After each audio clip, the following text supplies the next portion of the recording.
अमरीकी पाबंदियों के बाद भारत ने रूस से तेल खरीदना बंद कर दिया। रूस से भारत तेल ले जाने वाले 2 जहाज़ों का रुख दीगर मकामात की तरफ मोड़ दिया गया। अमरीकी सदर ने कहा है कि सुना है भारत अब रूस से तेल नहीं खरीद रहा।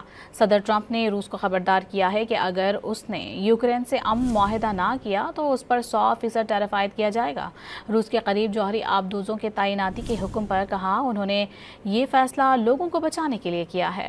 अमरीकी पाबंदियों के बाद भारत ने रूस से तेल खरीदना बंद कर दिया। रूस से भारत तेल ले जाने वाले 2 जहाज़ों का रुख दीगर मकामात की तरफ मोड़ दिया गया। अमरीकी सदर ने कहा है कि सुना है भारत अब रूस से तेल नहीं खरीद रहा। सदर ट्रंप ने रूस को खबरदार किया है कि अगर उसने यूक्रेन से अमन मुआहदा ना किया तो उस पर 100% टैरिफ आयद किया जाएगा। रूस के करीब जौहरी आबदोजों के तैनाती के हुक्म पर कहा उन्होंने ये फैसला लोगों को बचाने के लिए किया है। अमरीकी पाबंदियों के बाद भारत ने रूस से तेल खरीदना बंद कर दिया। रूस से भारत तेल ले जाने वाले 2 जहाज़ों का रुख दीगर मकामात की तरफ मोड़ दिया गया। अमरीकी सदर ने कहा है कि सुना है भारत अब रूस से तेल नहीं खरीद रहा। सदर ट्रंप ने रूस को खबरदार किया है कि अगर उसने यूक्रेन से अमन मुआहदा ना किया तो उस पर 100% टैरिफ आयद किया जाएगा। रूस के करीब जौहरी आबदोजों के तैनाती के हुक्म पर कहा उन्होंने ये फैसला लोगों को बचाने के लिए किया है।